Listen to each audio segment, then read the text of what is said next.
spent a lot of time on the Smith breakfast table, and for good reason. But does the Smith family really strike you as the kind of family that gets up at the same time to have breakfast together and prepare this kind of spread?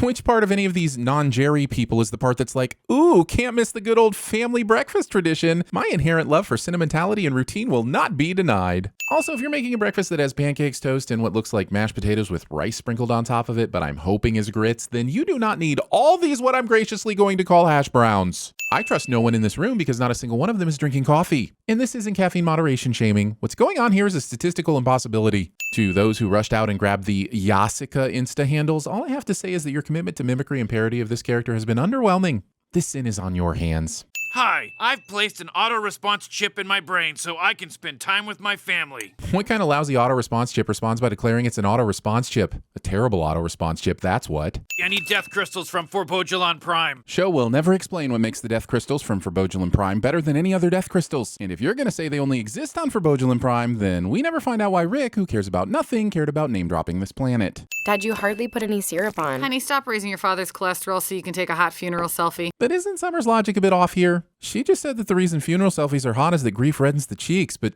who's grieving at Jerry's funeral? Why are they called death crystals? Do they kill you? You're thinking of bullets, Morty. While bullets are technically crystalline solids, this punchline probably should have been reserved for jokes about death metal. Death crystals show you how you're gonna die. Then I hereby submit they should be called cause of death crystals. Also, Expirite was right there. The contrived nature of these rocks is immediately forgiven because of how much thought went into coming up with and animating all the amazing possible Morty deaths in this episode. People that spend their life avoiding death are already dead. And what's dead may never die. So what, are people that spend their dead lives living death quantum entangled? See, I can sci-fi up some random too. The idea of using the Expirite as some sort of morbidity divining rod is interesting and all, but no, I'm not buying it. Even if you did catch a unified glimpse of your demise, every micro movement would completely change the possible outcome in a way that would render it no longer valid and impossible to recover. I thought you were masturbating. You took that in stride? You'd rather I address it? It's not so much that I'd rather you did, it's just that it seems pretty in character for you to do, and nothing has stopped you from doing it before. I'm willing to accept that you're doing this if you're willing to accept that you need to stop. Title of my sex tape? It appears as if the Smiths collaborated with their next-door neighbor on this fence, since it crosses both yards, and I refuse to believe there's any universe where next-door neighbors get along well enough to accomplish this feat. Operation Phoenix initiated. Something, something, something, cloning callback, something, something, Rick's pixelated improv the rest is how I'm guessing this scene was written. But you are down with fascist dystopias, right? If you have to ask, your question is obviously more about dramatic reveals than your commitment to extremely problematic political ideologies. Sitting on the nasty floor of a school hallway leaning against the lockers, this is your respite? I don't have to be anywhere in the next few minutes. You know where I'm gonna plop down for conversation? Staphylococcus Central, that's where. Throw that thing in the garbage, stop planning your own death, and talk to whoever you want. Rick steals the exact words I told my younger siblings about their paper fortune teller. Oh, and if you don't know what I'm talking about, see also Chatterbox, Flipper Flapper, Salt Cellar, Whirlybird, Paku Paku, or Cootie Catcher. Stop doing meta commentary. He says meta-commentarially.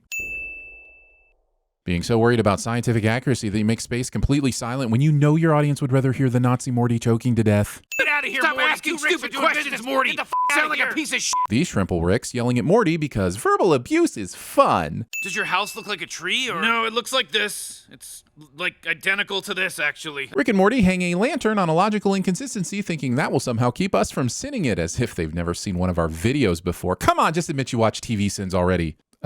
Cliche. I'd remove a sin if I could say for sure that this sign meant no flossing, but I can't, so instead I need to write you up for improper signage. You're bad at math, but I'm giving you an A+ in confidence. Americans. Wait, isn't that the same student that was sitting on the floor earlier? Are you telling me that wasn't even their locker they were in front of? You sat down and leaned on someone else's locker? Who does that? Only if the events of the Pixar movie Coco are to be believed, which I doubt. Coco deniers. I certainly have questions about how or why holograms eat, but the show is of course touching on that just enough to pretend like it actually means something. So instead, I'll ask how this holotech is powered and where it's physically distributed from. The show gets a lot of credit for thinking through its theoretical concepts, but when it comes to technology, it lives firmly on yada yada avenue. Will you just show me how to stay alive? Morty is now asking Hollow Rick to help him not die instead of consulting the Death Stone, even though Hollow Rick helping him not die was not presented as an option by the Death Pebble. Show is all over the place when it comes to how committed Morty is to following his new sedimentary god. Bist du faschistisch? Nope. First up, I think this is a very funny recurring gag, which is something I never thought I'd say about fascism. Second, the writers made a teddy bear Rick because, of course, that's funny, but they also made him mortal in the same way a human would be mortal, instead of giving him soft and cuddly innards as we would expect. The commitment to Teddy Rick was less than that of Pickle Rick, who was a pickle all the way through, and that's just unacceptable. Bringing a chain to a horny teenager with a death crystal fight. Oh, the air's getting thin. It is not. Sure, I'm enjoying the every Rick, every Mort all at onceness of it all, but how is he able to so quickly identify which path leads to Jessica when up until now he had to take time to zero in on it? Shield me from the law. Cool, 2 Meeseeks callbacks in the same episode, but wouldn't these Meeseeks have immediately shielded him from the law, thereby accomplishing their task and consequently disappeared?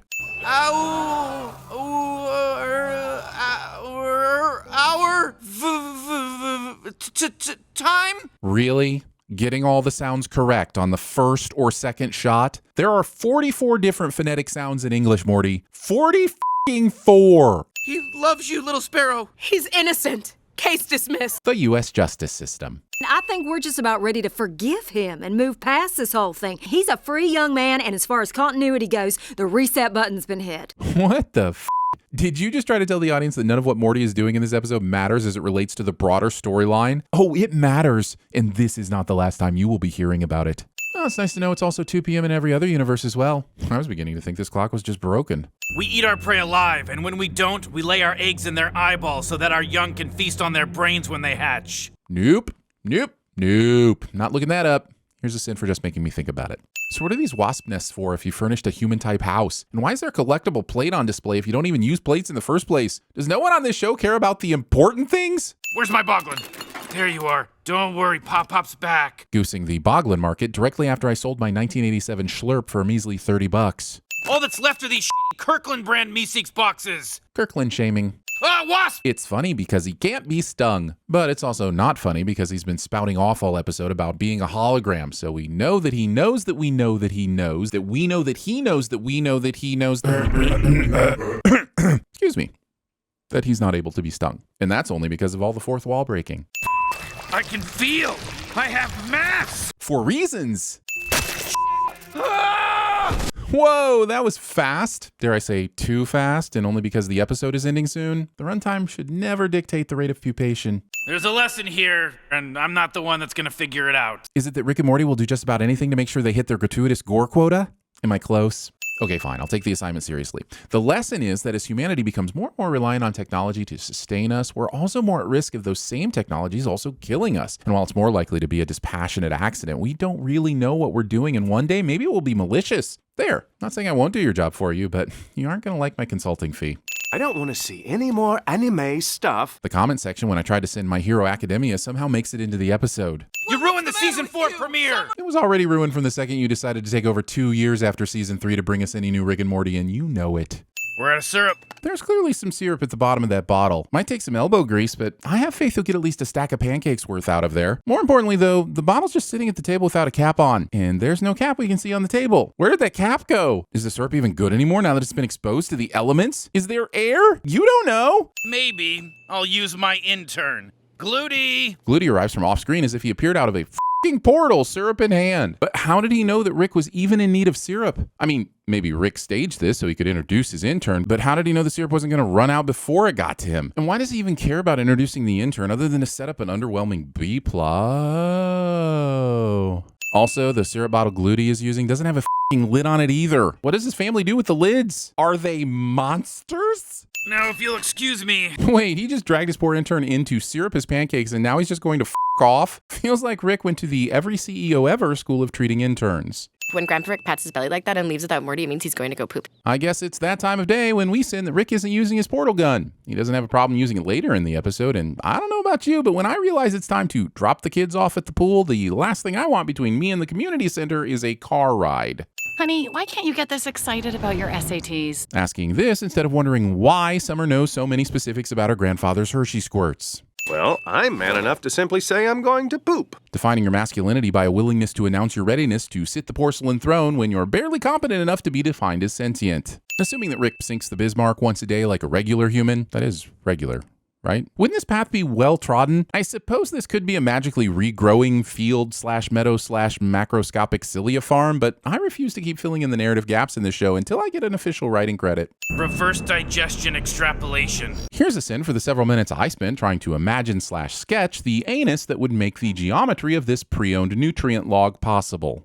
Time to meet your maker. Nice try, but time to meet your eater would be far more accurate. I can't see how there's any way of knowing ahead of time that the maker was the eater. Also, how is the turd pewter only picking up on the sandwich? Shouldn't it be a selection of, well, other too? What are you guys doing? Did you develop an app? But if Gluty already had the app design handy, what exactly did he need Jerry for? If this is his species' way of stealing water from the planet, why not just develop the app immediately? What's the point of all this do you want to develop an app pomp and circumstance? Rule number 1 in app development, son. Never follow the rules. Except when the rule is tattooed on an alien's forehead, Dad! Why do you think Rick would have that rule? Morty would be excellent at TVSins, but the sin here is that Rick should have known this was a likely possibility and should have either A, found a syrup delivering intern without a don't develop my deadly app caveat, or B, not left said intern with the primordial smegma film that evolution deemed necessary to give the most basic self-awareness to called Jerry. Guys, we're getting our first users. And it just happens to be summer because coincidence, thy name is Rick and Morty. This new app just matched me with a guy that is my type. Super my type, learn to abri. Beth wasn't f***ing asking you what you meant, Summer, so there was no need to explain. And how is the explanation 10 times more irritating to hear than the thing you said? Alls, kid. Your Sue Tai works at Jersey Mike's and sees 25 fish shows a year. Then Danny must be independently wealthy because tickets, along with all the drugs you would have to purchase for 25 fish shows, aren't cheap. This world cares too much about bands and too little about love. And I think I love you. Tommy, how's the peeping? Tommy, how's the peeping? Tommy.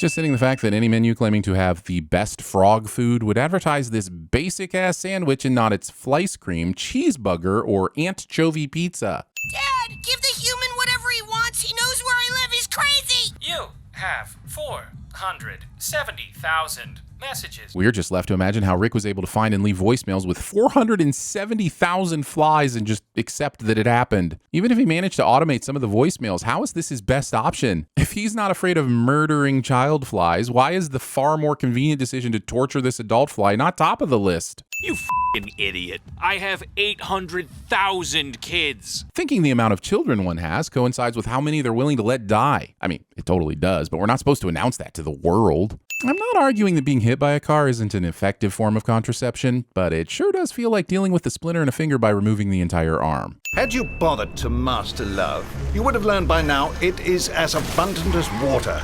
You know what isn't? Water. So we'll be taking yours. Oxymoronic expositioning aside, expoxymoronitioning? We've got an aliens come to Earth to steal our resources cliche. Oi, scoping for this bit, then? Crockneys. My wife's still alive. She went into remission 10 years ago. What did you do today? Oh, I pooped on a really awesome toilet I found. Wait a f***ing minute. Let's talk about the villain's plan here. Rick just found and traveled to an alternate universe to find a Tony who used his toilet despite his wife still being alive, and then dragged him in front of this universe's Tony to prove he's lying. Putting aside the fact that he found the perfect Tony in a matter of seconds, what the f*** does that even prove? Unless Rick can say that every Tony in every universe makes this choice, regardless of circumstances, this doesn't prove shit. So next time you stumble onto a toilet that feels too good for your ass, trust me, it is. But how did Tony even find the damn thing in the first place? And why didn't Rick have any sort of defense or shield or f***ing laser beam that turns you inside out and teleports you into the final days of a civilization that prides itself on flaying any and all visitors with a lime-soaked cheese grater before they fall into the abyss of a black hole? I think he'd get a kick out of that.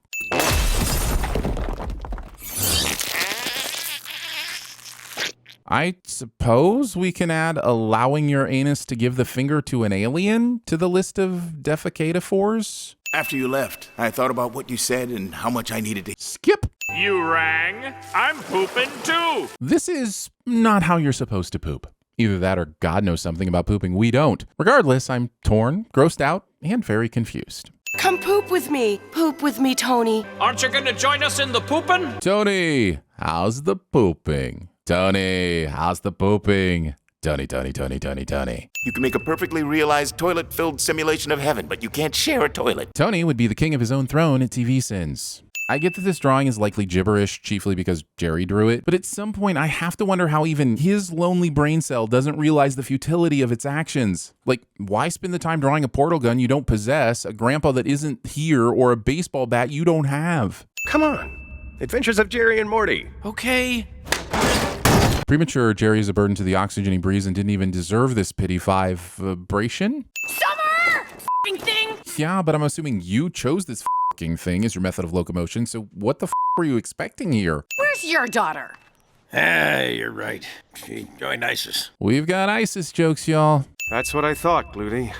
Looks like you and I are all we got. Well, this worked out conveniently enough for Jerry that I'm awarding it 10 sins. Then those 10 sins will be awarded their 10 sin matches, which they will then cheat on each other with the other 10 sins. You know what? Just add the damn sins already.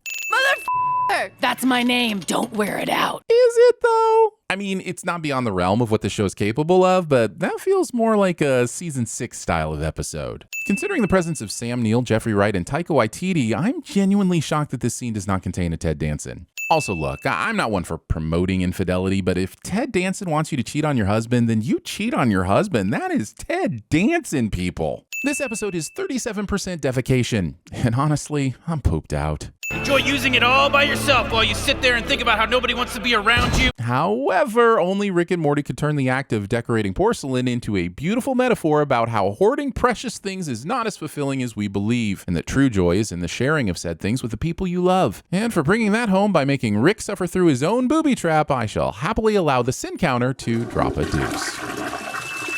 An alien spider just bit my finger. It's an alien cliff. You can just say spider. Yes, but the spider's still alien from Morty's point of view. It'd be pretty confusing if Morty found an earth spider on this mountain, so specifying its alien origin feels pretty warranted. Everyone knows that pedantry is more fun when it's saved for the really important stuff, like critiquing self-aware cartoons on the internet. Also, this episode opens with a pretty clear Star Trek V The One with God reference, which has led us to using this side-by-side comparison to prove it, which has led to all of us watching more Star Trek V The One with God than we ever need to, which has, rather fittingly, led to sin. Activate anti-booby suits. Will I be sinning this scene because it uses the phrase anti-booby, even though I know for a fact it's talking about booby traps and not actual boobies? Yes. Look, we all like saying booby, but someone has to nip these inaccuracies in the bud. Also, great idea, but what if this place contained traps that didn't rely on projectiles? Would these suits have been useful against disappearing bridges, quicksand, or those irritating statues where one always speaks the truth and the other one always lies? More like trying too hard con. Or more like trying too hard to come up with an insult for the heist con that is trying too hard con, or something con. Guests are fans, Morty, which we are not. Guests don't have to be fans. In fact, there are plenty of people out there who attend things or watch movies they know they'll hate so they can give themselves something to complain about, which honestly fits Rick to a f***ing T. I'm not one to judge based on physical appearance, but the fact that this individual's eye is not fully connected to their body is giving me all of the heebie-jeebies, and I would like it to stop, please. Thanks for doing this, guys. What's the job? That was it. Bye. I would say I feel bad for Glar, Angie Flint, and Truckula, but they chose to show up at the location without even knowing what the job was, so that's kind of on them. It's showtime, Morty. And I don't mean a bad impression of HBO. Yellow Jackets, Twin Peaks The Return, and the first 6 seasons of Dexter would like to have a word with you. Lab coat, rip off Doctor Strange. If Rick actually developed a sentient lab coat, then I guess he's kind of ripping off Doctor Strange, but also, Rick developed a sentient lab coat? Why isn't he using that more often? Your boos mean nothing. I've seen what makes you cheer. Reason I'm able to read YouTube comments somehow makes its way into the script. That doesn't make things interesting. It makes them Ocean's 12. By far the worst one. I'm just going to go ahead and send myself for liking Ocean's 12. I have no good excuses. I just love watching people enjoy European Vacation. Gonna go ahead and give myself a sin for liking National Lampoon's European Vacation as well. Oink oink, my good man. Half of Knightley's 8 or just 3 of Sanchez's 5. That's not how math works, Morty. Well, no heist is complete without a double cross. Okay, maybe Knightley predicted Rick would take the bait at the tomb, which would result in the heist off. But how could he have known Rick's team would be so willing to portray Rick? Especially when Rick has a reputation for murder.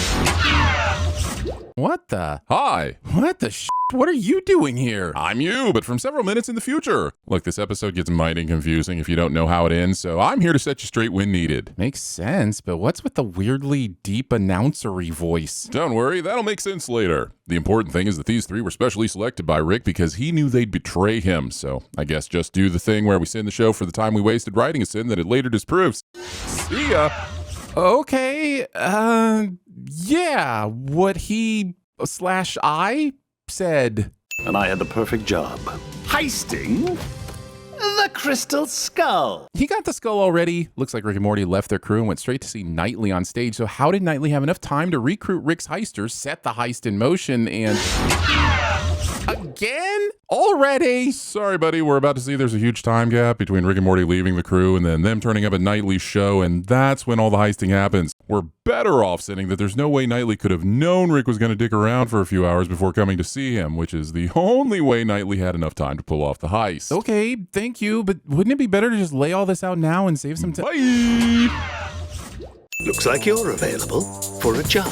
Rick and Morty literally just left. Could Knightley not have waited until they were at least out of earshot? Okay, let's take a second to talk through this heist. Glar steals some keys and hands them off to Keycatcher, who hands them off to Double Microwave, who, well, microwaves them as a distraction to presumably clear out security. But couldn't he have microwaved anything metal? Why did they have to go through the effort of stealing the specific set of keys?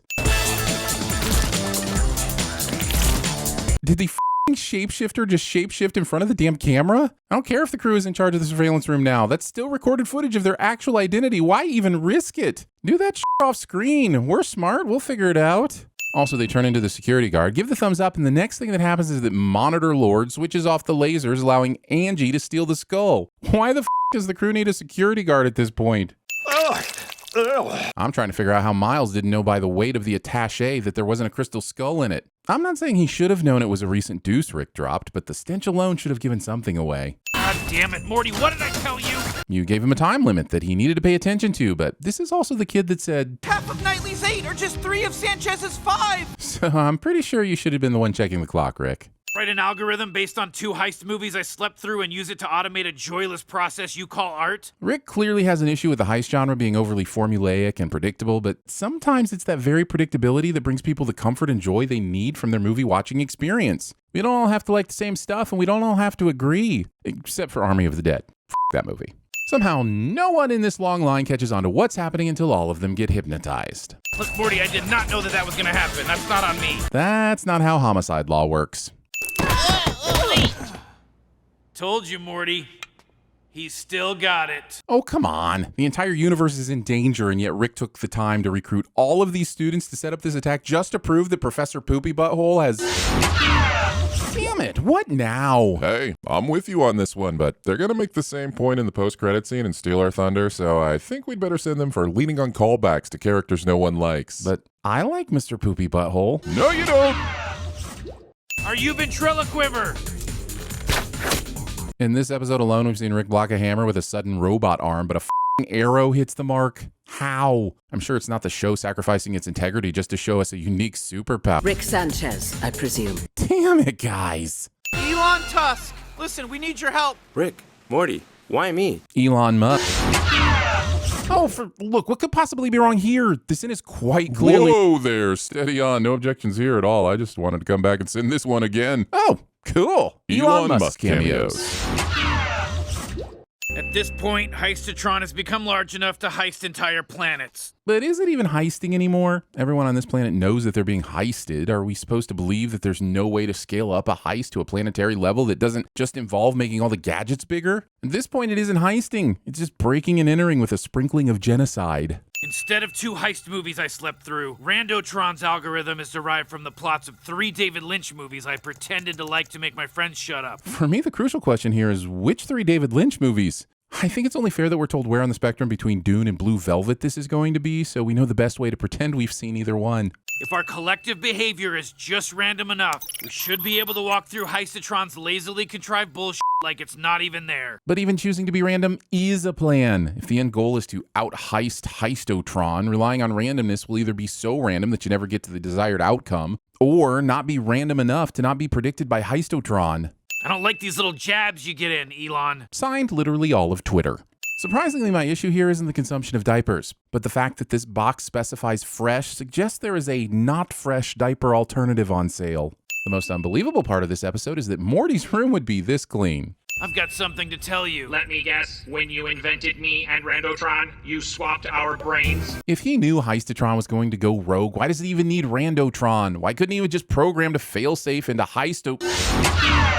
Here we go again. Buddy, believe me, I am with you, but the next 5 minutes are going to get super weird, and I'm still not certain how many switcheroos actually make sense, and honestly, I'm not sure the show does either. Let's send it for Rick labeling these brains and then immediately switching the labels just for the purposes of the flashback that Heistatron can't see to compensate for a switcheroo Rick couldn't possibly have predicted.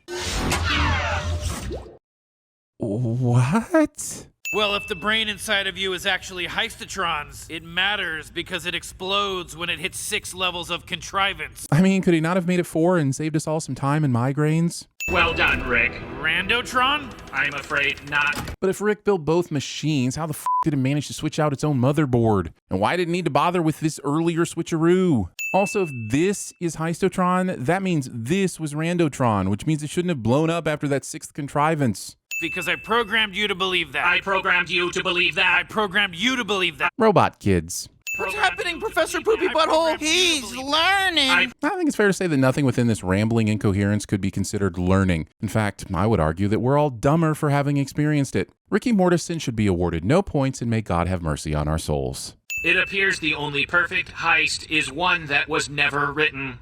Goodbye. Rick and Morty writers create a paradox they have no idea how to solve, so they blow it up, deny its existence, or banish it to an alternate reality cliché. Well, you know that screenplay that I've been writing? Netflix is pretty interested. Oh, Morty, I'm so excited for you. Wait, is Rick being sincere right now about a Netflix deal? What is... Okay, last one, I promise. We're about to find out that Rick put this adventure into motion just to disillusion Morty and make him sour to his own heist script. However, I think we're safe to send him for the many, many, many millions of people that had to die just so that Rick could crush his grandson's passion for a project. Oof, that's messed up, even for Rick. Right? See you at the sin removal. Wait, the what now? Well, let's hear about this heist movie. Okay, so it's kind of all built around this big crew with like a cool double cross and then this big awesome twist. Expecting us to believe that Netflix didn't greenlight this at okay and then cancel it by awesome twist. If Morty ever gives up on a single dream, it had better be because of his own disillusionment. Somehow, Rick and Morty manages to pull off sending everything tropey and cliche about heist movies while also inceptioning itself into an excellent homage of an example of how to do the genre in a unique and satisfying way. Oh, and on that sin removal, I guess it's time to head back and make sure Past Me doesn't make a bigger ass of myself than usual. I still don't understand the deep voice thing, but better safe than paradoxed, am I right? I got a date with density. These aliens, not knowing that even with the sleek design and increased lethality, these space blasters will never be able to strike both fear and love into our hearts like the original Super Soaker. Chachi! Chachi Morty. You, Rick. We get it. You don't care about anyone or anything. And I don't care about you not caring about anyone or anything. And the person viewing this video doesn't care about me not caring about you. Not caring about anyone or anything. Justice for Chachi. Did you get the ultimate cube? Is anyone else thinking about cube squared hypercube? It has nothing to do with this episode, but neither does this MacGuffin. I mean, cube. Also, now I'm just upset we never got cubed ultimate cube because someone decided Cube Zero was a better idea.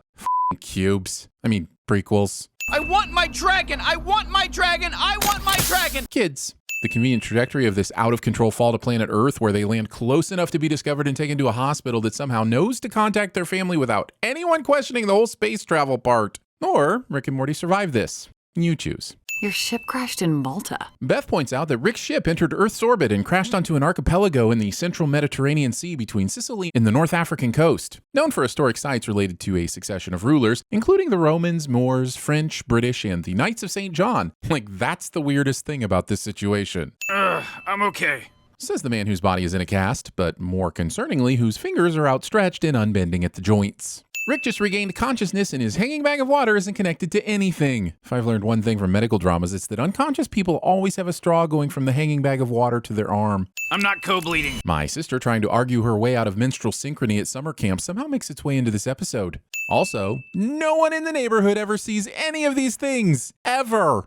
My name is Balthramar, breaker of sky, slayer of mountain. If you have to announce that you're slaying it, you're probably not slaying it. And unless dragons are the main contributor to climate change, then I'm going to say that Balthramar has broken more wind than sky. I'm guessing you'd rather not be tagged in this. Is she talking to the dragon from another dimension right now? Does she think he would be linked on social media or even know what that is? I want you to take us to the airport and get us 2 first-class tickets to Florida. Cats thinking they can just show up in Florida whenever they're looking for a good time like it's their own personal playground. As far as states go, it deserves a little more courtesy than Ohio. I want to enter my lair and sleep upon my hoard until the age of man expires. Mondays. What's this show called? Ass? They solve ass crimes. This ass is a clue. Go to her ass. Go to Brenner ass. I love you, ass. Should I pause ass? Show passes ass for all the gluteus amounts of some butt. Oh!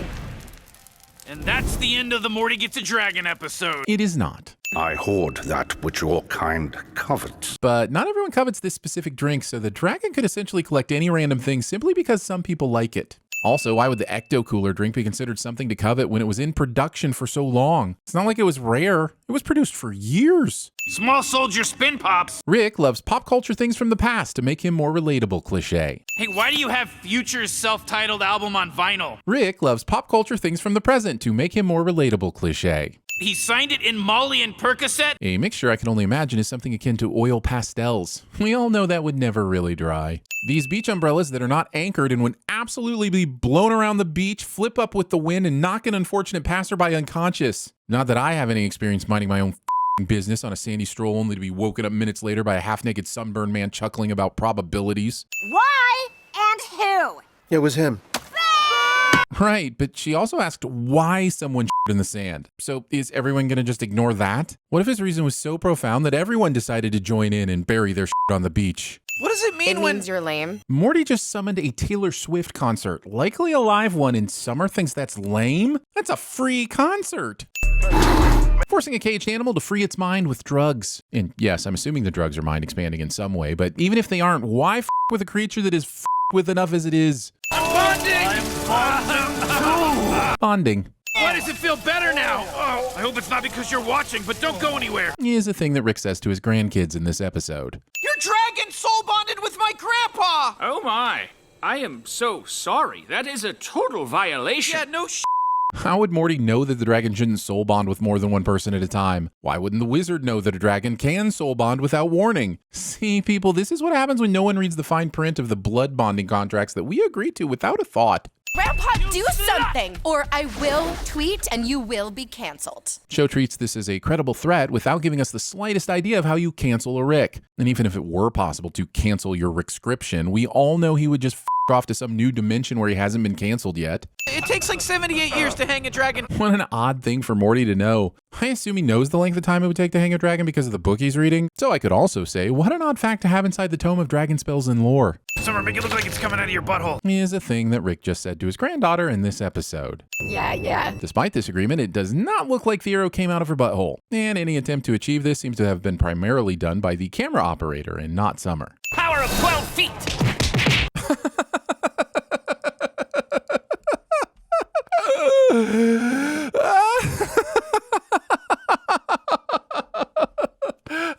I never thought I would laugh so hard at the simple visual gag of Rick getting his ass kicked. And there's wizard porn in the background. Oh, Rick and Morty, you take my breath away. And if the goal is to make something up, why not make up something funnier? That cat would have a point if it listened to the remainder of the bro dude's explanation of what a peanut butter gargoyle actually is. It could have been hilarious, and for that reason alone, I'm angry that the cat interrupted.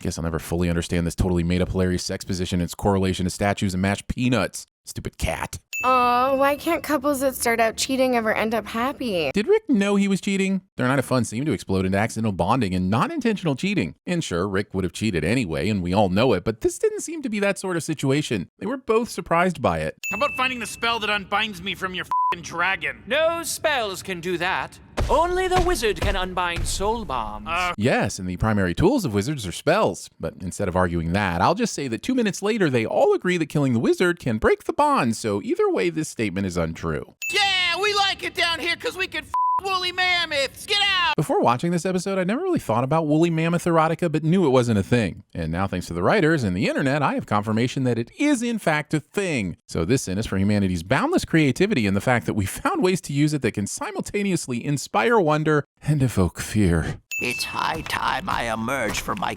cocoon. Puberty. So killing the wizard will break my soul bond. Yes, it solves all of our problems. In a rush to get on with the dragon show glosses over all the important questions related to this resolution, like how or why. Maybe don't tell your parents we did this. Why wouldn't he? Morty didn't agree to this experience at all. He was actively looking for a way out of it without having to soul bond with 9 other beings. He should talk to someone about this violation of his person and entirely too early exposure to the pleasures of interspecies bonding. Wait, why did the dragon come? Because you soul him? And have a soul orgy with your sister and grandpa and every dragon we could find, yeah? Is a thing. Cindy, do I really have to complete this one, or do you get the point? Cool. Thanks. No, look, I just want to be clean. I feel dirty after everything that's happened. How about a quick hand bond? This moment of pressuring a kid into any number of sexual soul bonding scenarios goes on for all of the should-be jailed amounts of some time. I'm from outer space. Happy? No. Exactly, because no answer would be satisfying. Writers use this cat as a proxy in their attempt to gaslight me into thinking my need for answers is what has left me unsatisfied by this episode and not the boner-killing dragon cest. Get out! Get out! I'm not sure why Rick doesn't just kill this cat for whatever it did. He just went through and murdered all the wizard's guards, even the ones that were just reading a book. Why did the writers draw the line at murdering a horrific alien cat creature that causes Rick to consider suicide? It's for the post-credits scene, isn't it? You slut dragon! Slut! Slut! Slut! Slut! Ow! Slut! Why the f does it feel like you're whipping me? Slut! Ow! Slut! Ow! Do something! Slut thief! You're a slut thief! A slut dragon, also a slut. We are the slut dragons. Slut caves. Slut dragons be sluts up there? All dragons are sluts. Enough sluts, fresh, wet sluts. 10 sluts soul orgy. The all slut phoenix dragon Slut! Morty, be sure to pee before we go. This adventure's gonna be a long haul, and I don't feel like emptying the jug. While the pee will return momentarily, it and the jug are ultimately red herrings that exist only to set up a rather unfunny centipede who eats urine joke later. So you're getting 2 sins, Rick and Morty, for pissing all over my valuable time. I made your atomic matrix slightly lighter than air, and now your shoes are heavier than air, which makes you neutrally buoyant, which I find personally more impressive, conceptually, than walking on water. But what do I know? I wasn't born into the god business. I guess Rick's proclamations on his godliness make this decision and the resulting hijinks the product of his hubris. But that won't stop me from pointing out that Rick's magic does whatever the plot needs pistol probably could and should have been able to make Jerry neutrally buoyant without his shoes. What, you think the centipede wants to eat your pee? Since matter can be neither created nor destroyed, I have to ask, where does the pee go when it's inside the centipede? I mean, even if it evaporated or some shit, that still seems less pleasant than just peeing in the jug you've written out of the story for some reason. You young people think space is like Saturday Night Live. You see it every day, so you dream of being in it. So then it's nothing like Saturday Night Live, because it's not on every day, and I'm pretty sure whichever generation is currently being accused of lacking work ethic has never seen it. Literally everything is out here, and unlike everywhere else, I'm too busy to help you. Never mind the fact that he does end up helping Morty after he gets bitten by the space snake. I'm more concerned that the writers think changing a space tire requires more concentration than toppling a galactic federation, seducing a hive mind, or fixing a fragmented space-time, which you coincidentally also broke. Morty's starting to look like a 90s Japanese ghost. I'm not going to send Rick trying to flex his knowledge of Ringu, but I'm more than willing to call him out for not knowing that Ju-on the Grudge came out in the aughts. Imagine being a racist snake. Hey, other snake, I hate you because you're the wrong color snake. I had a hearty laugh when I realized how easy it is to replace the word snake in this statement with the word human. Then I cried because, frankly, it's sad that a lot of humans have yet to learn such a simple lesson. But then I laughed again because conceptually a racist snake is just funny. Then I cried again because conceptually a racist human is not funny. So take your sin back so we can get back to laughing. But also, this snake parade is traveling in a straight line, spitting right in the face of the slithering snake aesthetic that has abandoned aerodynamic efficiency for the sake of these wobbly snake rockets. I can't be the reason why 19 billion snakes lost all hope. Using Morty's guilt as a reason for him to do some questionable things with a snake sure is a weird way to get the story rolling, especially when you consider how many people he killed in episode 1 of this season and how little he cared about the hope he robbed from those families. I don't know which red soda this is, but without naming names, I drank one of them several years ago after walking 5 miles in the hot Texas sun and then proceeded to vomit furiously. Never been able to forget the uniquely potent flavors of its ingress and subsequent egress, and the sight of red fluids has continued to haunt my waking life. So, as far as I'm concerned, they're all a sin. Morty, suddenly not being smart enough to know that when this snake sheds, the temporary tattoos will likely go with it, is slightly less concerning than the overt speciesism he displays by thinking one snake could be so easily replaced with another. That'd be like me showing up at your Thanksgiving dinner with a matching Team Edward tattoo and acting like I didn't regret getting it. Your family would see right through it. Everyone everyone has a plumbus in their home. Writers think they can milk this plumbus every time they need a quick laugh. This snake is somehow now wearing the space snake suit properly, even though earlier Morty was shoving it into the suit face first. If it doesn't work for sleeping bags, it shouldn't work for this. The next 2 minutes of this show will be supercuts of snakes doing the same things humans do with the same things humans would use to do them because it's funny to anthropomorphize animals, especially when it makes no sense evolutionarily. But unfortunately, the funniness of the SS doesn't negate the sinniness of the logic. To be fair, newscasts involving humans are no more interesting than this. Downbeat. How do you win this f***ing game? We've never gotten that far. Rick spending time with his grandkids in a scenario that doesn't involve putting their lives at risk makes me question everything about this scene. Like, is this a simulation? I mean, are they a simulation? Not, am I a simulation? I am 100% certain that I am real. Jerry, I paused Beth with a device Christopher Walken gave me after a record session. Taking the long way around saying remote just so you can make a reference to an Adam Sandler vehicle from the mid-2000s. Thinking this is a better name for a bar than Devil's Protuberance of the Mammary Gland upon which the lactiferous ducts open and milk is drawn. Just rolls off the tongue, right? One Diet Sprite remix, please. And, is anyone here an Uber driver? Jerry. The obvious pool table light not being over the actual pool table. And frankly, your bar has a lot of ceiling fans. Jerry brings up an interesting point here that honestly isn't addressed enough in this world. When you over ceiling fan your bar, you're just asking for trouble. Whether it's a man who brings in a boulder one day because he claims he will float without it, or it's Davey having one too many shots at Tito's and then deciding to see how many pool cues he can jam in all the fans. Bad things will happen. Things you'll never be able to unsee. Just say no to over ceiling fanning. You will thank us. Summer, how soups shook am I by your playlisting bleakness tonight? Writers thought my chuggy ass would be high-key stressed by the vibe, but Summer's squad is just being extra, and that's super sus. So bye, Felicia, I think. My little brother got bit by a snake in outer space and killed it with a hubcap. Can you alter the course of a species' evolution like that without repercussion? Saying that Morty altered the course makes it sound like there was a predetermined destination, when what happened was more akin to an unintentional participation in their evolution. I'd say an encounter with a new species that results in death is very much in line with the principles of natural selection. In this case, the snake literally bit off more than it could chew, and as a result, they were not selected for the next round of the tournament. Get behind me. I will protect. Beth was right there watching the creepy Snake Man's Judgment Day sales pitch. Aliens, I am a robot sent back in time by the Snake Resistance to protect you from Serpicorp. So her reaction here is more comedic than logic-ic. Rick pulp fictioning Morty back to life in the middle of crossfire from time-traveling snakes seems much harder than helping Morty deal with one snake while changing a tire. But for reasons, Rick seems much less angered here than he was during the cold open. The war between snake and machine. Snakeration 2, Judgment Snake. How exactly were they able to get a picture of Morty? Even if the snake was able to describe how he looked, this attention to detail is insane.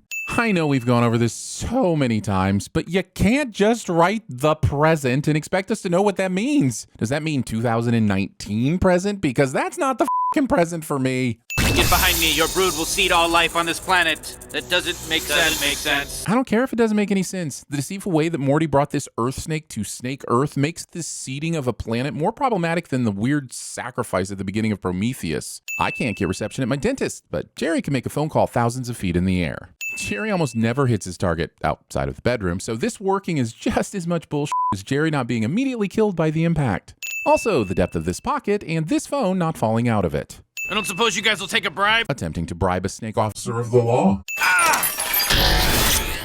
Anyone else want legs? The results of this literal and drastic intervention in the biology of snake kind don't play a bigger role in the snake evolution of this episode. It's just 1985, but with snakes. You know, kind of like 1952 with meerkats, but not so much like 1976 with possums. That one was a disaster. Also, show wants me to believe that Massachusetts is a phase that all pre-warp civilizations must go through. That book has everything they need to create snake time travel, and they're getting it in 1985, snake time. The existence of this book tells me that the writers are aware that I'm aware that they're aware that I'm aware. What the f*** was that? Ah, shit. Forgot I left Narrato bot running. How long did I leave this thing on? Wow, he sure have been watching a lot of Rick and Morty. Looks like he was right in the middle of sinning. Well, I guess I shouldn't leave this episode unfinished. Well, let me see where he's okay. What was he trying when he was sitting here? Look, I don't know. I don't know what he was doing here. I'm just going to go with something about some convenient 1980s time travel bullshit cliche. Snakerham Lincoln survives this. Not that I wanted Snakerham Lincoln to not survive this, but why is Snake Lincoln so ready to accept time travel that he immediately reads this note instead of being more concerned about what just happened to the well-dressed man from the 80s? Snake Hitler not using a shower curtain, but mostly just being a Snake Hitler. Just have to keep my grip. Jerry says as he's holding on to the outside of a plane, likely traveling at something around 600 miles per hour. Writers, if you're gonna do this kind of we're eventually gonna need a Jerry as an immortal super being episode to explain it. If that ever happens, we promise we'll give this sin back. Since British Airways once flew a 747 from LA to the UK on 3 engines, I'm going to say that Jerry causing what I imagine to be the first ever snake strike should have been a cause for concern, yes, but not nearly the catastrophic event that the show wants me to believe it was. Also, no matter how many times I watch this, I continue to see a rocket-powered alligator that suffered the loss of 2 legs, and not a rocket-powered snake that has suffered the growth of 2 arms. It's pandemonium out there! Morty, being a snake-demonious hisshole. Somehow during all this hacking and slashing, Summer's clothes stay clean. How is the blood physics of this scene just as silly as Kill Bill, but in the opposite direction? Nobody chokes me without consent! Summer would be 50 Shades of Great at TVSins. Also, that's about as much curvature as you're gonna get from a time travel story. Josh Futterman has entered the chat. Yeah, have fun snowing those snake costumes together, you little tramp. Wait, did Morty say snowing instead of sewing? Cindy, run that one back again. Yeah, have fun snowing. Okay, one more time, a little bit slower. Have fun snowing. Christmas episodes. That book has everything they need to create snake time travel, and they're getting it in 1985, Snake Time. The existence of this book tells me that the writers are aware that I'm aware that they're aware that I'm aware. Yes, in this video, I revealed that I built a robot to do the sinning for shows I'd rather skip. And this silly attempt at retconning my powers in the Cineverse was definitely a one-off gag that will never, ever happen again.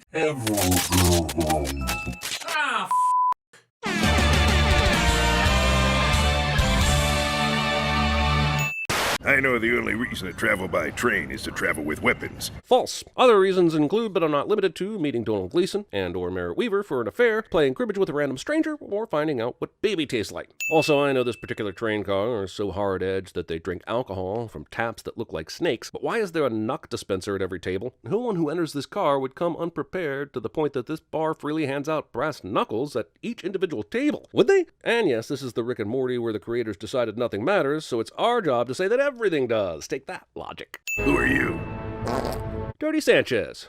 Rick is clearly firing toward the ceiling in some of these shots, yet everyone hits its mark. Did he purchase a Zorg ZF-1 from Gary Oldman? Even in a simulation or whatever the f*** you want to call this, why not drink this potion sooner?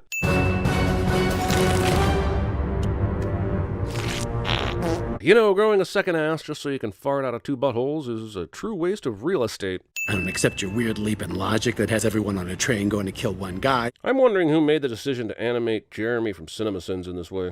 Why would we take turns telling stories about it like little girls at a sleepover? They are called slumber parties, and you, sir, are a meanie. What is with the Rick Sanchez obsession? I know, right? And which Rick Sanchez are you even talking about? There's like a whole citadel of them. This show plays so fast and loose with its Ricks that I never know which one is the real Rick and which ones aren't. It gets confusing. You don't see us just switching channel narrators in the middle of a video without ever explaining it. I mean, can you imagine? I know this story is BS, but how the did that Christmas tree jump from the right side of the window to all the way over to the left side of the window? Morty and Summer were hanging ornaments on it when Rick walked in. Now they're nowhere near it. Also, good to see that they've managed to set up only 1 glass of wine on this table before bringing out the turkey.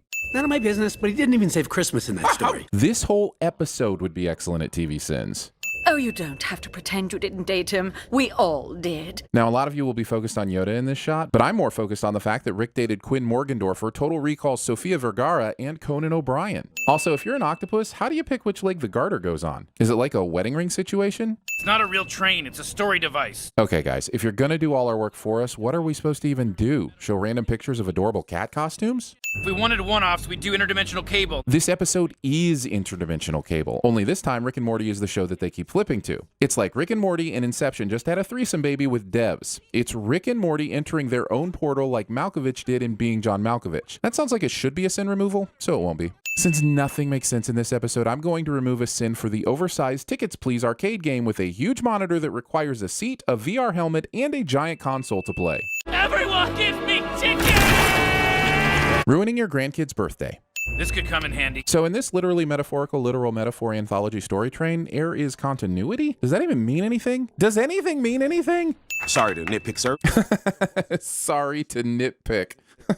And doesn't that mean those two could be any? Rick and Morty has blown up continuity as we know it, but what I really want to know is why are there tally marks on the wall suggesting that someone was trapped here for 10 days? Even in this wacky world, it's hard to believe that Rick and Morty can punch somebody just once and they die instantly. Of course, this thing is just a circle. The first image of this episode is a regular-ass looking train in space. The track might be circular, but the train isn't. There's probably a point to this, but I'm too lazy to look it up. We don't have to do anything, Morty. This is just a structural guide. We're obviously going to impart our own style. I don't like how meta this is getting, Rick. You know, I've watched this episode 5 times, and a lot of it feels like the writers were going through a therapy session. Like they're worried that their original show might get stale. It's like a palate cleanser. But after waiting for this show to come back since 2017, waiting 2 years to get half of a season, and waiting another 4 months for the next episode, I'm not sure I really needed an episode where the writers obsessed over their own creation. What's funny is that a year from now, this episode will be just another episode, and the pressure on it to be great will be completely gone. This sounds like it should be a sin, so I'm removing one. Shut up, Morty. You're 14. You watch videos of people on YouTube reacting to YouTube. Bet you really felt that one deep, huh?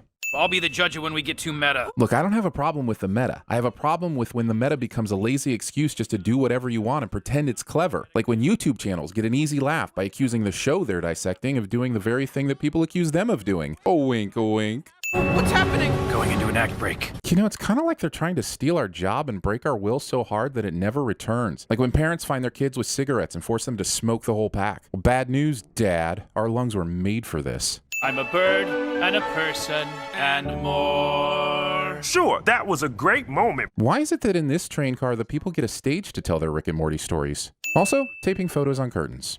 We've been here a really long time and nobody's taken our tickets.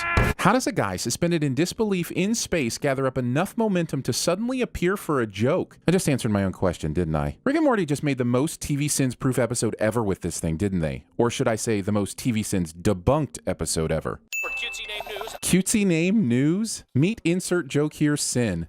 Stop thinking and do it. There was this. My name is Mike Johnson. That's good coffee. Wait, is this how Morty is telling the story, or is this the representation of the story Morty is telling? I mean, is Morty standing on top of the train saying, my name is Mike Johnson, that's good coffee? Or is he talking about a guy named Mike Johnson who likes coffee? Why is lesbian part of her job title? Oh, now you're progressive? I love you ever since you were mailed to me by a doctor woman. This is a brilliant deconstruction of the Bechdel test, mainly the idea that some people have that following it inherently creates a great narrative. Jurassic World passed the Bechdel test. Fight them with your heavy special time. You do it too. Wow. You know what's really special about Summer and Beth's heavy special time? Their pants stay completely intact. That new brand of Kotex is phenomenal. I'm that Supreme Court lady, and you f***ing did it. I don't know if this actually passes the Bechdel test. Beth was called Mom, and Morty couldn't even remember Ruth Bader Ginsburg's name, so I'm not sure there are 2 or more named females in this story. Rick saved Morty by plugging his oxygen into Morty's helmet, but when Rick falls, they are no longer connected. And sure, Morty could hold his breath for a few seconds, but why do both of their helmets now have hoses plugged into them? Don't worry, Morty. Nothing out there is canon. As if it matters. This show is to canon like the Dursleys are to Harry Potter. It throws it under the stairs and only lets it see the light of day when it absolutely has to. If continuity doesn't matter, then this one ball that was definitely coming towards Rick shouldn't be coming towards Rick in the next shot. It should be a lizard at this point. Am I giving this show a sin for not breaking continuity? Yes, I am. Who the am I? It's not real. Nothing's real. You can tell because not only do these officers arrive 5 seconds after Rick is stabbed, they come from 2 different directions. Did the third one run in and then around the camera and then in from the other side? Well, it's nice to see their cuts and bruises from the rest of this fight have healed up so nicely. Is this intentional? Maybe. Does it matter? Lasagna. I'd take all the sins back if this ends with one of these 2 bringing the other one back to life and then exchanging a kiss that is somehow both platonic and romantic. Even Rick and Morty can't help but play the hits for a cheap thrill. And if you don't think it's a cheap thrill, explain to me again how the Meesigs play into this scene in any way whatsoever. I'll wait. Time's up. They don't. Thank you for sending your only begotten son. Wait a second. No! What are you doing? You guys would never do this. Okay, I understand that this guy represents the fans and or the network. But if Rick and Morty started praying like this, everybody would know it's building to a joke, which is exactly what this does. Complete with a VeggieTales reference. I mean, even if this happened for real, we'd laugh because it's so anti-them. Listening to Rick's voice is funny enough that they could do a whole episode in church with him playing a pastor and it would be funny. Somehow. I'm thinking it would be funny somehow. I beg your pardon? Well, it is Jesus and they're in a machine, so this is as Deus Ex Machina as it gets. And I think that deserves a sin-off.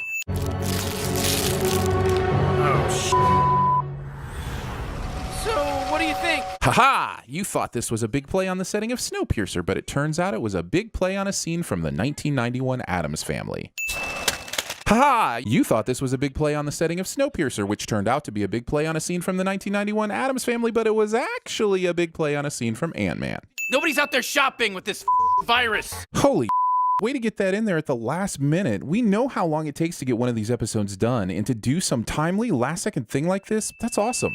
But now that I think of it, why is this episode titled Never Rick and Morty? Is that a play on the never-ending story? Does that work on any level? Is it a joke? A play on words? Does this episode have anything to do with that movie? Does a horse get real sad and die? They should have just called it Throw Logic from the Train and been done with it. Buy it now. Look it up. It's real. It's not. After this scene, I immediately grabbed the facehugger I have in my garage and went to the cave in my backyard to see if one of its tentacles could get hung up on a stalactite in this manner. I was really good at hitting my head against the stalactite, and even after several rubs, I was turned on by the stalactite, but I could not get the facehugger to wrap its tentacle around it. Geez, does Morty only have 4 top teeth? Why have I not noticed this before? 4? Last thing I remember, I was in a cave looking at some wet egg, and oh, that probably did it. Which makes you wonder how Rick even let this happen. Based on how this episode progresses, he's clearly very aware of the Alien movies and facehuggers in general. So he should have been at the very least putting those lessons to use that nobody from Prometheus learned about touching strange substances out in the wild. I told you not to look at that egg! It was too wet! You don't get to tell me what to look at. I've seen your Pornhub account. Man, you couldn't wait to take the leap from things you shouldn't look at as a matter of survival to shaming Morty for his porn profile, could you? Not to mention invading his privacy. And that's your grandson, man. You looked up his account to see what turns him on? Also, later we find out that while Morty told Rick not to look at the egg, he was just as enamored with the egg as Rick was. This might be a little harder than I thought.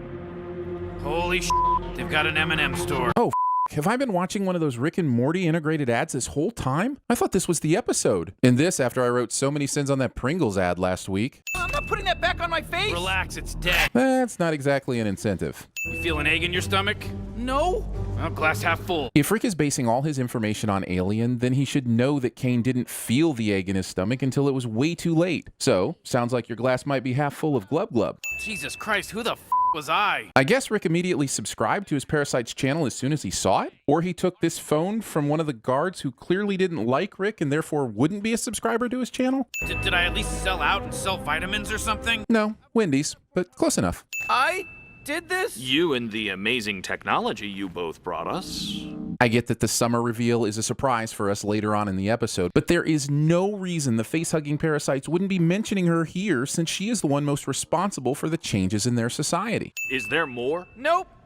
I guess that's it. Just don't Glorzo Earth. So are these creatures called Glorzo? Is Glorzo what they call Morty? Or is Glorzo a verb? Because I'll be God Glorzoed if I can Glorzo out what the Glorzo these facehuggers are Glorzoing about. Are they like the Smurfs? Why haven't you blinked for 20 minutes? And why doesn't your mouth move when you talk? They're just now noticing this? These creatures clearly have Glorzo for brains. Geez, you'd think Rick would have better duct tape than this in that magic lab coat he wears. Why are they keeping the facehugger masks if they're fleeing the planet? It's as if Rick knows they might forget something and have to come back later and use them again. Rick's tiny spaceship apparently can take flight even with something like 20 times heavier attached to it.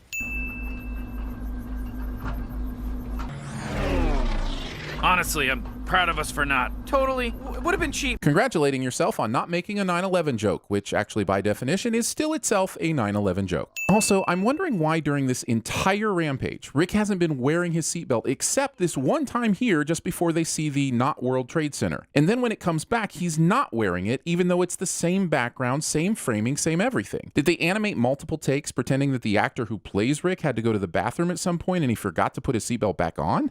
So you did a 9/11. Almost did a 9/11. We went with a Pearl Harbor. We're pretty classy. In a moment of Michael Bay versus Charlie Sheen, I do think Rick and Morty made the right choice, but not sure it's a moment to be proud of. I've been getting into beekeeping lately. Is something wrong with that? Wrong with beekeeping? No. But there is something wrong with how long it's taking you to slice those pancakes. Who even uses a knife on a pancake? Are they steak pancakes? I mean, what the Glorzo? I don't sequel. It's called integrity. Then please explain interdimensional cable too. So, Rick's wristwatch thingy is saying that Summer is underground, and that's it? How unhelpful is this locator thing? Does it even have directions? Empress, is everything all right? Seize them. I don't get why Rick can't put that shield around them again and bring out some other weapon that he probably has in that lab coat. But show's gotta fill 22 minutes somehow, I guess.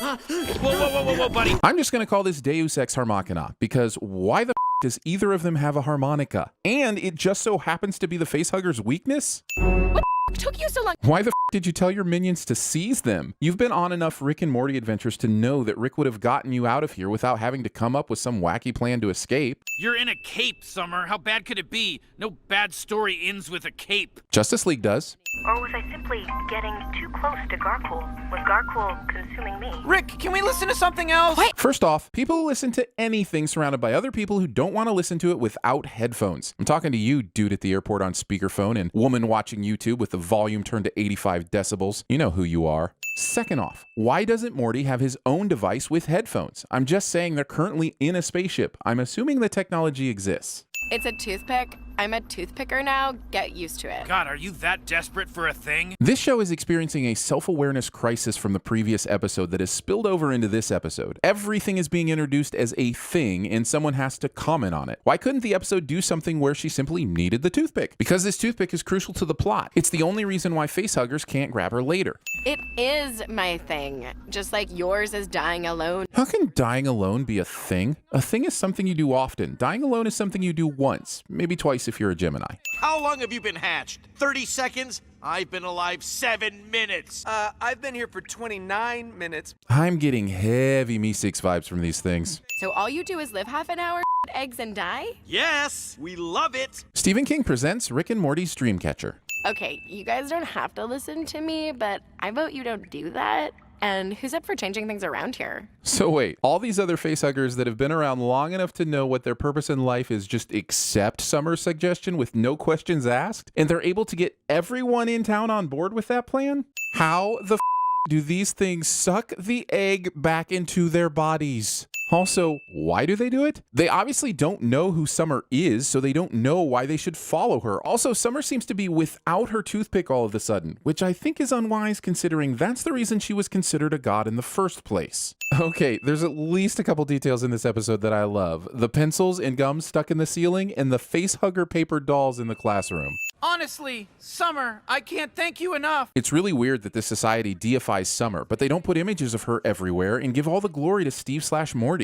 Yeah, I know there are groups of fans out there who have been dying for Rick and Morty to make out. It's probably the #1 requested thing on all the chat boards. But this is one of those things that shows do where they play on that thing that you really want and it doesn't count. It's like in the X-Files movie when Mulder does CPR on Scully and the filmmakers were able to tease that their lips touch. Or when James Earl Jones's voice comes out of Maggie in one of those Simpsons Halloween specials. Anyway, I'm glad they got the burning will they or won't they question out of the way in season 4. Now maybe they can bring in Kirstie Alley. Now that they're showing this part again, I've got to say this is the MC Escher of animated Ex Machinas. How the does that tentacle get around the right side of that stalactite when Morty walks to the left of it? It's not like the tentacle is in a loop formation. It's tightly attached to his face. And we shall drive away from here and die. Okay, guess what, everybody? It's me, the whiny guy you never want to hear from. She's trying to escape with her family. My time to shine. This is what we get for evolving? I'm sorry, we thought you were evil. Why would you think that? We had a giant tower that blared Glorzo is peace. I know. Is there something missing from this episode? In the first part of the episode that causes the conflict, the missile that they were supposed to send to the Earth was going to send a bunch of facehuggers, right? Their message may have been peace, but they were still going to send parasites to a bunch of unwilling hosts. But before we get a chance to see what it was going to do, Rick throws it into a building and it explodes. This is the most confusing part of the episode because it's never spelled out what that missile was going to do when it got to the planet. And it seems like Rick and Morty were going to have to kill a lot of these things to escape anyway, so it doesn't really matter if they were peaceful or not. So why is he apologizing about killing them? How is this guy still alive? Hasn't the harmonica music reached him yet? I was working with a lot. Just let me listen to the podcast next time. But the podcast had nothing to do with why they ended up on this world. Can we just relax and maybe watch some interdimensional cable? We don't need to try so hard, you know? Let's just take it easy and riff, you know? I, for one, will be very happy when you guys leave the Being John Malkovich stage and just go ahead and make a f***ing episode without so much self-reference. I mean, it's kind of cute. Like, your dad keeps bees. What in the heck was that? Was that some sort of American Beauty parody? Jerry's beekeeping makes him attractive to teenage girls? This opening foreshadowing is fantastic. This rat gets lit up by some acid, leaving only his bones, totally setting up a classic Rick and Morty adventure. I almost parked. I know driving around in a spaceship is cool and all, but why does Rick even need the spaceship anymore, since he regularly transports?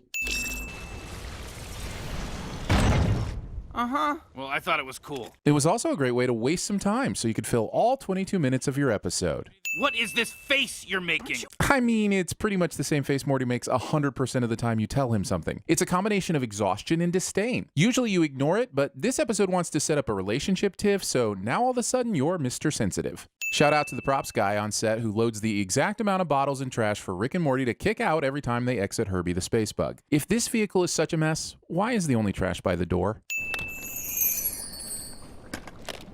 While I'm glad to see the Hyrulean economy has taken over the universe, there's no way Rick is dumb enough to trade 10 red rupees for 10 green ones. The red ones are worth 10 times as much. How will you ever afford your Flamebreaker armor? Okay, but does anything beat fake crystals and a fake arm?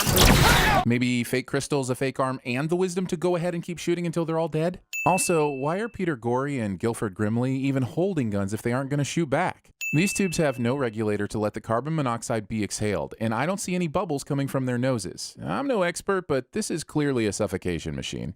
Guess he took his threat pretty serious. Yeah. Sound does not travel through Mountain Dew this well, and to be honest, bones don't float in it either. Of course, Rick could have invented some sort of liquid modifier to give it the density of acid that also has some sort of acoustic transmission molecule or something, but my patience for BS tank is running low, so... Since when do they title these episodes in the open? This is like The Simpsons Bart gets hit by a car title that comes out of nowhere. Should we use a different vat? Does acid lose its acid power the more it dissolves? What am I, an acidologist? I know this extremely hilarious conversation happened so that Rick and Morty will have to stay down here a little bit longer, but if the idea of dropping their buddy in the same vat of acid is potentially a problem, then why don't they just use one of the many other vats in the factory? It's funny they care so much, but seriously, this is not a difficult decision.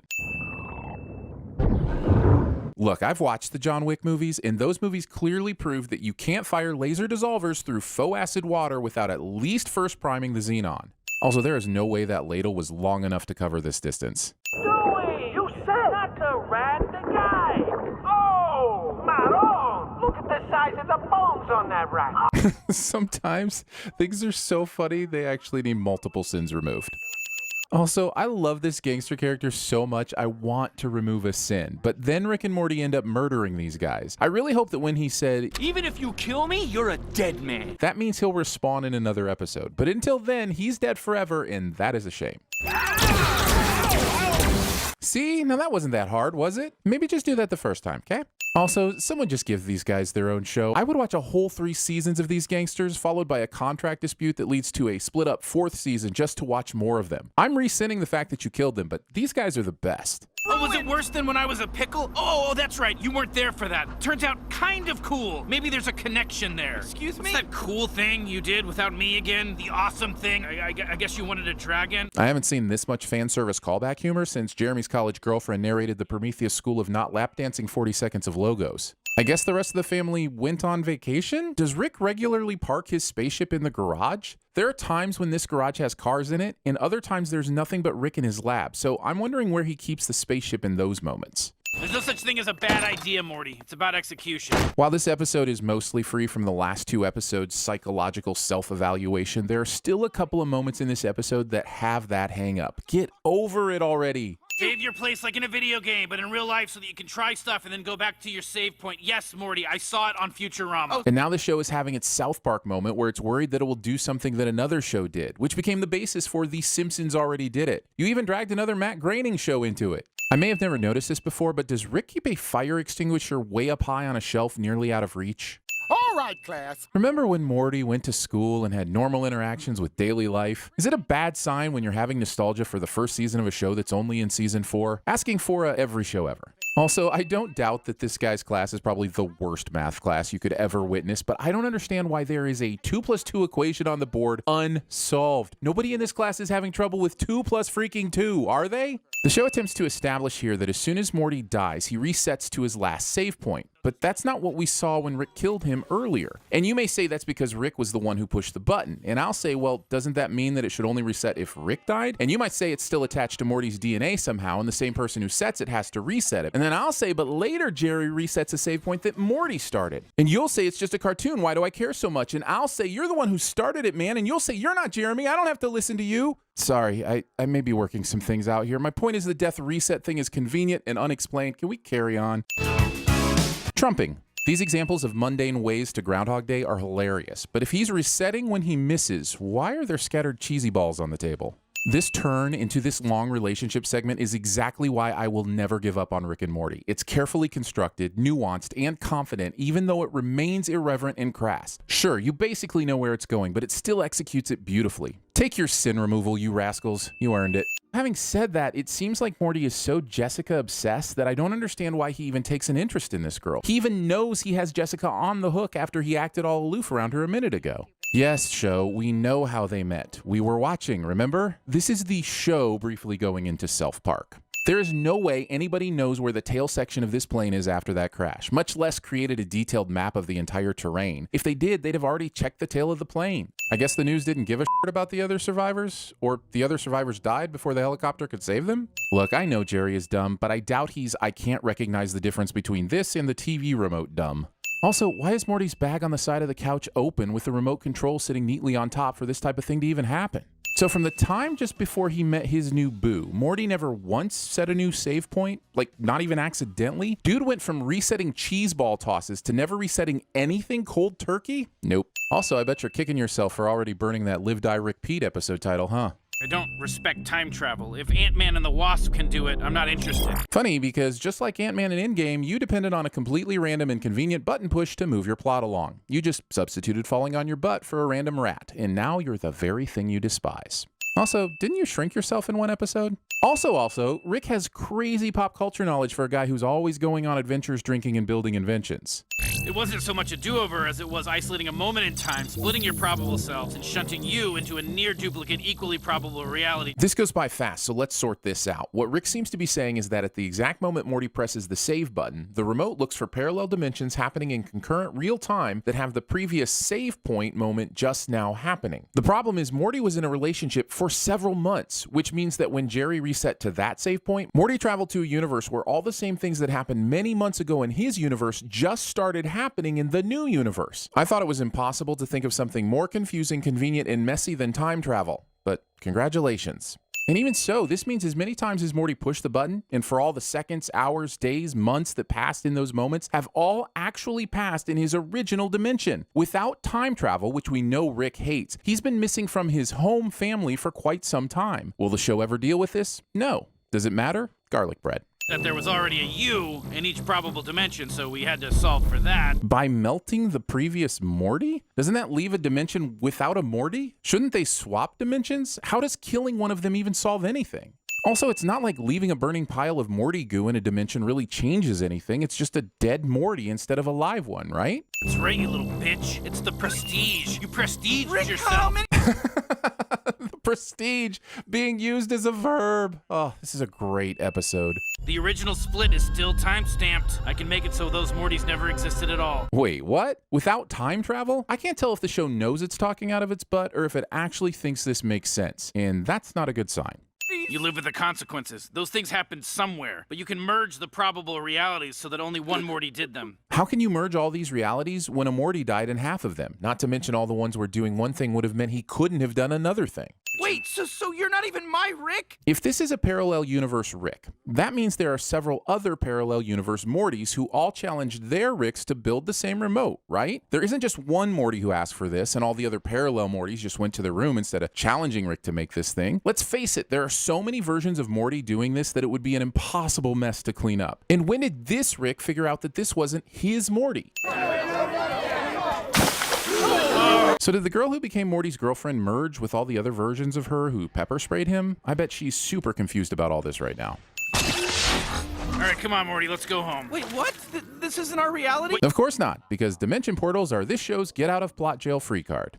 Also, if that's the case, where and when did they enter this reality? According to my frustrated half understanding of the concept, it had to be before he pushed the button the first time, right? Did he drag Morty to another dimension while he was sleeping? Either I'm not smart enough to comprehend these complexities, or this show is shoveling so much nonsense on top of nonsense that it hopes we don't notice. Or both. Both could be true.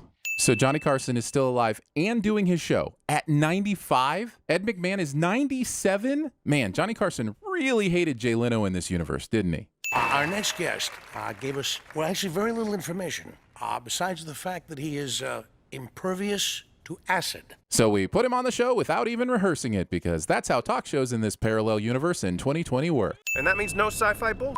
Isn't that right, Rick? Uh-huh. How the did they get Rick to come along on this trip? I feel like if 4 seasons of Rick and Morty taught me anything, it's that Rick will be willing to turn himself into a pickle if necessary to get out of stuff like this. Why are you building a Faraday box to block out the signal? Thank you, Morty, for telling us all what a Faraday box is. I mean, I know what it is, but you know, not everyone did. But also, Morty has seen Rick build all sorts of crazy things. How did he instantly know that Rick was building a Faraday box and not, let's say, a deadly jack-in-the-box, or a box to hold a bomb, or Glorzo knows what else? Why go through all the trouble of building a Faraday box if throwing the phone out the window was an option? And no, I'm not saying Faraday box over and over so I remember it. I super already knew that it was called a Faraday box. You know what's really bugging me about this scene? The steering wheel seems to be very low. While, yes, this gives us a great view of the car, it would be chafing Jerry's legs the entire drive. I love this contraption Rick has stalled into the station wagon, but is he attached to the door? The back seat doesn't come with him, so what's holding Rick up during this transition? I hope you realize the tubing permit was non-refundable. Relax, Jerry, we'll be in and out in a minute. All this talk of lube and being in and out in a minute reminds me of a, what? Oh, tubing. Right. Oh man, they got to Rick's baby mama fast. I was hoping they were going to do a twisted take on the movie Lock. Sex with a living planet? Big step for mankind. Stop encouraging people to stick their divining rods into earth holes. Doesn't anyone remember the 1999 penis burn epidemic after American Pie? And there are critters in those planet holes. Come on. Gaia, baby, Big Daddy Rick is here. What's the problem? The problem here is a perfectly missed opportunity to show the animator's ability to draw anything other than a dick and balls. We've seen after hairy ball, and when it comes time to show the beauty that is the vulva, we get a fucking multi-tiered crater with a sphincter in the middle. Are you kidding me? Look at them. They look just like you. They really, really don't. I mean, just because they have pointy hair doesn't make them look like Rick. The father could be Lisa Simpson for all they know. Gaia, baby, gonna need a little raw iron and steam. Whatever you need, baby. And then Rick summons a thing from the station wagon, and that's all it takes, apparently, for Rick to build an entire factory out of this planet's womb. Dad, can we please go back and hang out with Grandpa's clay people? Why go back there when you have the most interesting mystery developing right in front of you? Jerry creates this murder stick for no reason. Oh, you think it's for roasting marshmallows, but nope, he whips a metal stabby tool out for that shit. Why is this stick being whittled? Because if you move the bar so low, you might actually seem like you're worth a Jeez, they turned Jerry into this show's Meg Griffin, didn't they? They can heap all sorts of abuse on him without him fighting back. And is it funny? You just end up feeling sorry for the guy, as dumb and listless as he is. I mean, this kind of lashing out would be reserved for a Jerry who actually did Summer's friend from the Prometheus episode. We got you, guy. Shoot him hard enough the middle. Shouting unhelpful directions at the woman giving birth with directions that are, in fact, simply stating what she was already doing. Penis fruit. Also, if Rick and Beth were going through all the trouble of helping these clay Ricks achieve fulfillment, why confuse them from the start with what the number 2 really is? Is it a watermelon? A pear? Why can't it just be a number? Also, we have a pie chart with an actual pie on it, and we have another screen that shows how you definitely don't play tic-tac-toe. Sure, just give the O's the game X's. It's not like anybody bet all their life savings on yet another draw. Why is the sign for interns plural when everything else is singular? This might be the worst sin Rick and Morty has ever committed. I can add an online college workaround. Or just push them out through a pipe in the back. Same thing. I knew it wouldn't be long before I had to remove a sin. Guess you don't want to learn how to skip rocks either. The first step in skipping a rock is to choose a rock that will skip and not immediately sink to the bottom of the water. The second step is to choose a body of water that is still and lacks a current. And yeah, maybe this is the joke. But if Jerry skips stones by selecting tiny boulders to chuck at rivers, he wouldn't be interested in teaching his kids because he would constantly fail at this task. Also, Jerry survives this. This series of blocks contain 0 Q-berts. Okay, where did Jerry get a s'more? He cooked one earlier and gave it to Summer, who threw the one s'more into the fires of Mount Dysfunction a couple minutes ago. Does Jerry just have spare s'mores in his bag? I grant that this is something that Jerry would do, but I'm sinning it anyway. Also, now that we've sinned that Jerry even should have one in the first place, let's discuss the fact that Jerry is the sort of person who keeps an unprotected s'more in his bag. He is also the sort of person who can pack the fragile s'more in such a way that it doesn't crumble even though he's survived a river, factory, and fall. So really, I don't know if I should respect him, fear him, or hate him. What is that? This is camping. That is a f***ing s'more. Well, I guess that seals it. I hate Jerry. There you go, guys. Pump those cheeks. Encouraging incest. Also, I guess it's a standards and practices thing, but if these two really are pumping cheeks, then the lack of motion means they're doing it wrong. If I died, don't eat my ass. That'd be weird. So your boobs and vagina are okay then? By the way, it would be awesome if Summer was ribbing Morty here for actually eating human flesh in the last episode. If Summer is going to be the teenage girl version of Rick, this would have been a perfect opportunity for that callback. But it doesn't even seem this episode knows what happened in the last episode. Damn, listen to those pipes. You sure these kids are yours? What, you've never heard me sing karaoke? Well, everyone on Earth at this point should be familiar with the events of Get Schwifty, in which you had to show an alien what you got, and what you got ain't that. You guys self-reference a lot when it comes to your writing anxieties, but characters not remembering things like that is crazy to me. Shaboom boom! Sorry. Just trying to get the hang of this thing. Who is he apologizing to? His family that would be dead right now had the staff worked as he thought it did? Oh, sorry I didn't kill you in a glorious fashion just then. Oopsie. Fucking Jerry. You for real just try to smite me? Siri, triangulate source of power? Did you for real just use Siri to triangulate this god's source of power? Jeez, our communications companies are going to know everything. Now you see my true form. The clouds were simply a shape more appealing to Gaia's mind. Wait, so why do all of your kids look like the illusion of you? You look like Kid Rock Zeus. Does anyone know who Kid Rock is anymore? Mixing Zeus with Sofia Haji-Pontelli would make more sense and probably be a more interesting Google search, honestly. Also, looks like somebody got some Deadpool in my Rick and Morty. All right, motherfucker. Let's go. This goes on for some time. Also, the power of a god versus a guy who has gadgets and knowledge of a god, and we're about to see a fist fight. Way to DC Comics show. This ship has power. Also, not only does it have power, they're able to get the ship off the ground from this position and with a bunch of roots and vines running through it. Jesus Christ, was that the wings? I think it's the thrusters, but no matter whether it's wings or thrusters, this ship somehow gets into space. You like these plagues I'm unleashing on your asses? We never once get to see one of Jerry's plagues. Even if they're as lame as Beth says they are, I want to see the full brunt of Jerry's plagues.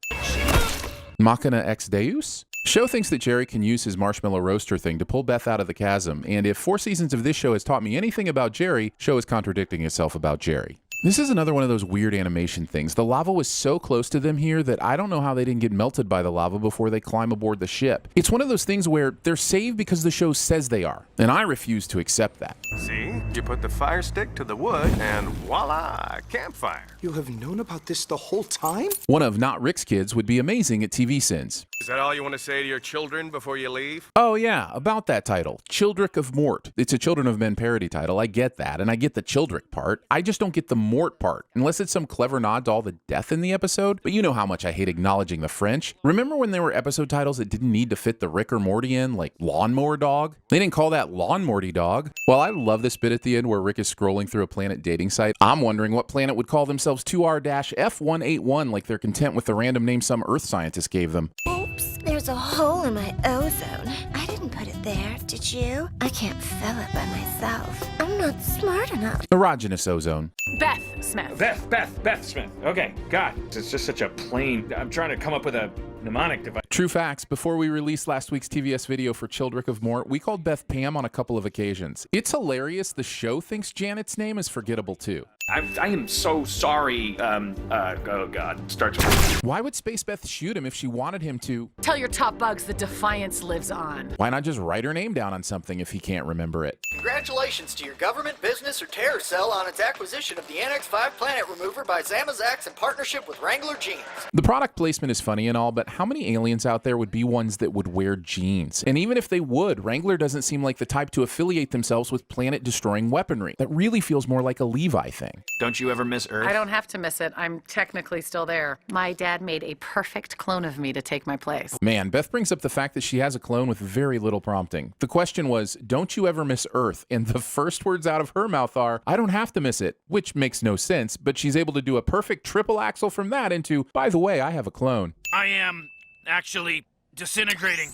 Oh my God! Dad! Is that really it? We did it? I believe Jerry would be gullible enough to think Rick disintegrated, but none of the rest of the family. I don't even know what this Gambit is supposed to do in a post-Pickle Rick world, other than to provide the episode with a B story. Morty's making a big mess, isn't he? I'm almost certain that the next time we get a good look at this table, we'll get confirmation of, oh, it's like nothing happened at all. Rick probably did something where messes clean themselves up in some other dimension or something. Rick creates this grid barrier between he and Beth, but I'm wondering why this thing doesn't go all the way to the ceiling. Why would you create a grid with this kind of glaring weakness?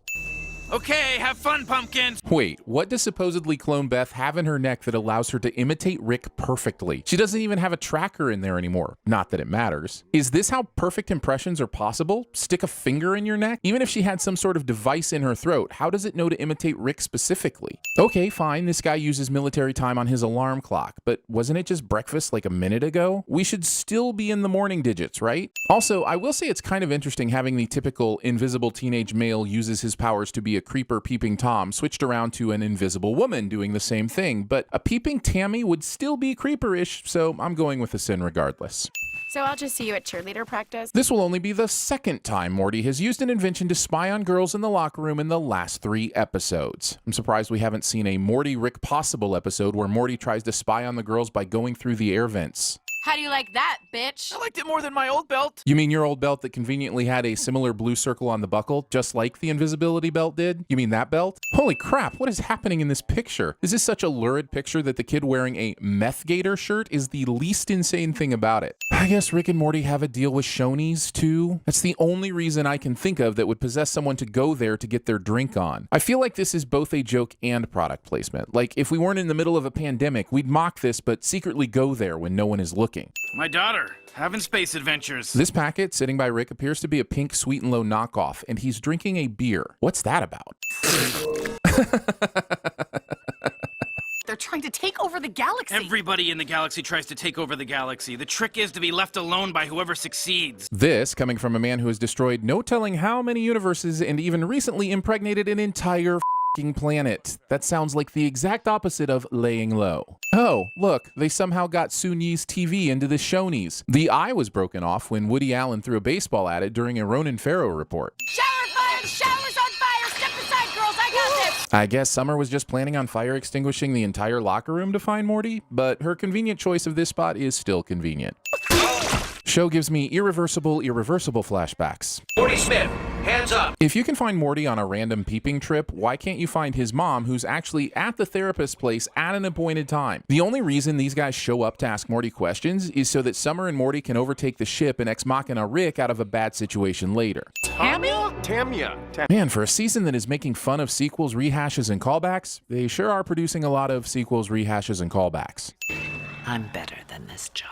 Susan Sarandon's self-appraisal after her first day on the set of Speed Racer somehow makes its way into this episode. And who is that? A clone? When Rick froze the Beth clone, why wasn't he able to put her in something more permanent so that this confrontation wouldn't happen? Wow, naive and attractive. Wow, jaded and hot. Clone Wars. But if you stop fighting, you both get McDonald's. How about I just blow my brains out, starting with hers? Okay, Wendy's. We love Wendy's. I think they even gave us some money. Show makes a joke about McDonald's just so they can make a joke about their Wendy's ads. It's not enough that there's a regular Wendy's commercial and a Rick and Morty Wendy's commercial during the broadcast, but yet another mention in the show itself. They know if you're left alone, you're a non-threat. What? How does that even make the least bit of sense? Once again, he has destroyed so many universes and recently impregnated a f***ing planet. It's not Citizen Kane, but why compete with whatever's going on here, you know? I'm going with Star Wars meets Starship Troopers meets My Stepmother as an Alien. What a crappy Death Star. Does it really take this long to blow up a planet? The Ghost of Alderaan is pissed. Guess the galaxy's most wanted mammal needs her daddy to come change her diaper. Come on, kids, we have to go do a piece of shit Star Wars. Which, they dropped the ball on the title of this episode. Rick Turn of the Jerry? Okay, but shouldn't it have been a play on Attack of the Clones? Oh, am I not a non-threat now? I really want to know how these portals work exactly, because there was a previous episode where Morty was stuck with the gun and Rick wasn't in the same universe, and he couldn't figure out how to get it to work, which means it's not something as simple as thinking about where you want each portal to lead. So if there is some kind of coordinate code, that means Rick just opened up 9 portals to each of these space bugs positions by hitting a button on the gun a couple of times, and I'm calling glub glub on that. Looks like Summer went to the Fast and Furious Presents Hobbs and Shaw school of using a dead or unconscious body for facial recognition. As I watch Rick once again pull out a whole bunch of gadgets to get into yet another fight, I wonder why he didn't use any of this stuff when he fought that Zeus guy from Children of Mort. Yeah, maybe he agreed on a no-weapons fist fight, but Rick doesn't seem like the kind of guy who cares about the rules of combat. Some of Rick's extreme body mods don't even make sense. Sure, building a panic room for your heart keeps the heart itself from puncture, but those major entry and exit arterveins are all still exposed and in the same general area. Protecting the heart muscle itself after a giant drill has breached the entire chest cavity is so ineffective that it's basically the pull-out method of interior mech technology. How come some of the pants are... The NX5 can't destroy Wrangler jeans. These product placement things are amusing and tiresome at the same time. Their tires amusing. But what I really want to know is, how does one of the guys not know about the NX5's inability to destroy Wrangler jeans? Maybe we could do like a parent trap thing together sometime. As long as you mean the Lindsay Lohan version. Haley Mills shaming. Rick survives this. Never thought this was how I'd die.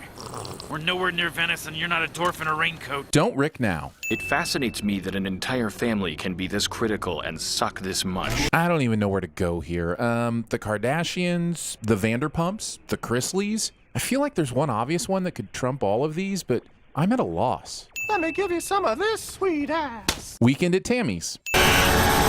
Oh, come on. Phoenix Person has a super obvious on-off switch on his back. Why? Morty, look at your little balls. I know! Mom and Terry about your own kid's balls. Also, please understand, I am super happy this scene does not contain Morty balls, but since I'm a sinner, I've got to sin. That's what I do. Also, hugging your son with his balls exposed. You jerk-offs ready to get the answers to your burning questions? Yeah, like, where is the family car? Do they park it at the end of the street now? Remember, Clone Beth is just a cartoon. Remember, Clone Beth is just a cartoon. Just where is this secret room supposed to be in the house? This secret room would be going directly into a visible part of the house somewhere.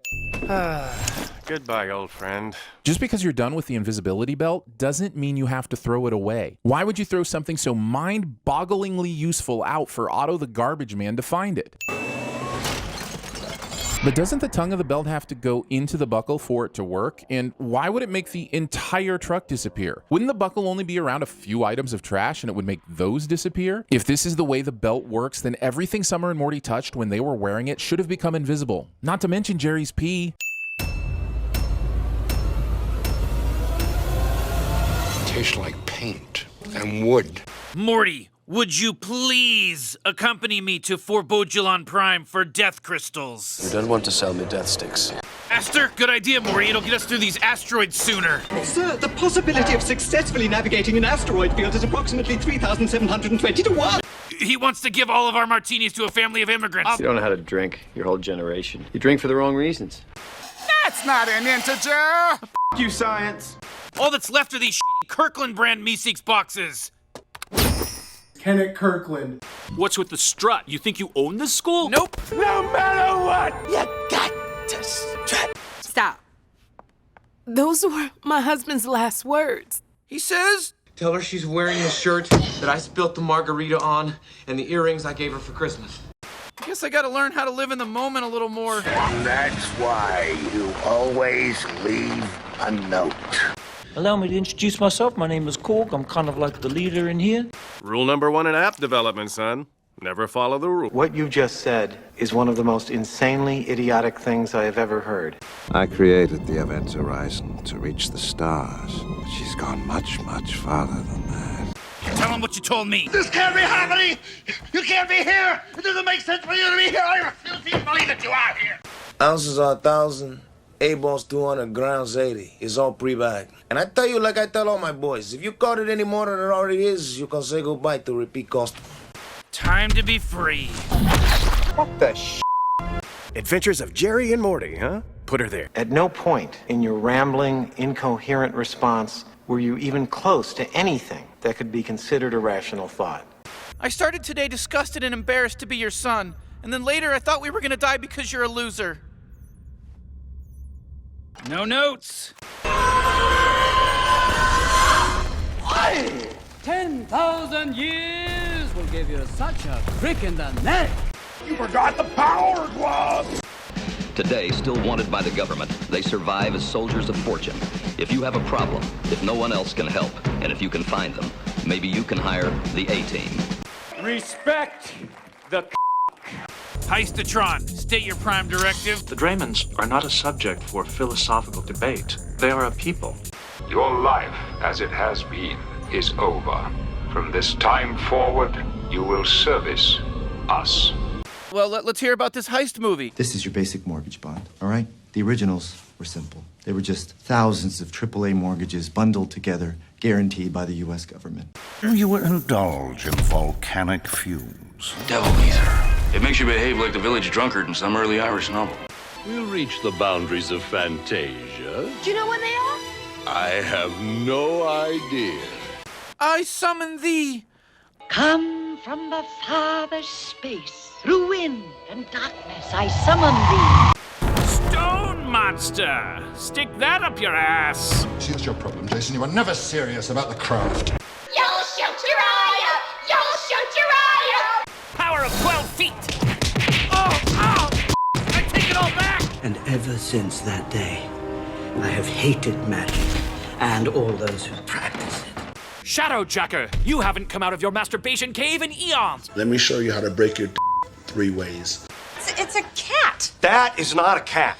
But what do I know? I wasn't born into the God business. I am God. I'm dying, Rick. I think I'm dying here, man. My mom and dad are gonna be so mad. Can you recognize the sound of a man's pants filling up with rain? I find your lack of faith disturbing. Merry Christmas, bitch. I'm in a glass case of emotion! What the hell? Put that thing away. Now, I don't want to tell you again. Snakes? Time travel? I'm starving! I couldn't hear you over my own screaming. We've talked about this. Can you Photoshop your life with better decisions, Jerry? I have created things that will change the world for the better. For instance, here is a monkey with 4 asses. Oh, that's funny. You're gonna look funnier sucking my with no teeth. So, why did you date Rick Sanchez? Anything you'd like to eat? Turkish delight? Why is there a dead man in the sky? If it's any consolation, he had very few loved ones. Maybe what matters is to love yourself first and soar. Child of air and land, with wings and hands. Yes, you're a bird and a person. Guess who's got 2 penises in all the agency? Did you make a penis? Dude. Release the Kraken! Glory to Glorzo. Totally. Welcome to Costco. I love you. Give a little yeehaw. Yippee-ki-yay, mother. Nice, Morty. Give a little yeehaw if you want. They always do a little yeehaw like a cowboy. Yo, oh, that's a mouse. Come on, louder! I don't sequel. It's called integrity. Sequels suck. By definition alone, they're inferior films. Ready to form Voltron. Activate interlock. No, this is like torture. No, I hate being in my car. I drive a Dodge Stratus! What is this face you're making? That's my face, sir. You know who I am? Don't you even know who my father is? Ugh, you are a snob and a half. And then little Tommy Flip-Flams running down the Hyperloop. His ass is on fire from xenon fluid. I got a rash so bad on my ass, I can't even sit down. You know me, I can't complain. Great story, boss. Really detailed. All stories in the end. Freeze, mother bitches! I'm a god. You're God. I'm a god. I'm not the god. Drink? No. King way. I'm gonna start beating the out of you in the next 5 seconds, and you're gonna swallow a lot of blood for a billfold. But Father, I have dreams and courage and the name of an excellent cosmetic surgeon. Fear not. Someday word will reach you about the success of me, Jennifer Love Hewitt. The gorillas just went wild. They jumped all over his body and threw him around like a rag doll to get to those blueberries. Hey, let me talk to him. Would you live? You want me to read? I'm reading text. What's the difference? I am. First, you take the ground. You stick the chocolate on the ground. Then you roast the mallow. When the mallow's flaming, you stick it on the chocolate. Then you cover it with the other end. Then you scarf. We're not worthy! We're not worthy! We're not worthy! It's a house! No houses! A plague on both your houses! Dormammu, I've come to bargain. Elsa, your other hand, honey, I can't hold you! To catch a predator. What the hell? I'm Chris Hansen. I want my molecules back! Sources tell us these aliens, who call themselves the New Galactic Federation, will blow up the planet. And I, for one, welcome our new insect overlords. Jerry, do you agree that the use of puppets makes you seem dumb and crazy? I don't think crazy is a responsible word to you. I said I want you. You're not a clone. And who is that? John Cocktoast. Why would you make a clone of me just to send the clone into space? Well, stop saying Hawaii in there. Father of the Year! Piss off, Ghost! Stop it, please! I beg you! Hey, over here, look at me! Maybe you should put some shorts on or something if you want to keep fighting evil today. I like standing next to you, Sean. Makes me look so tough.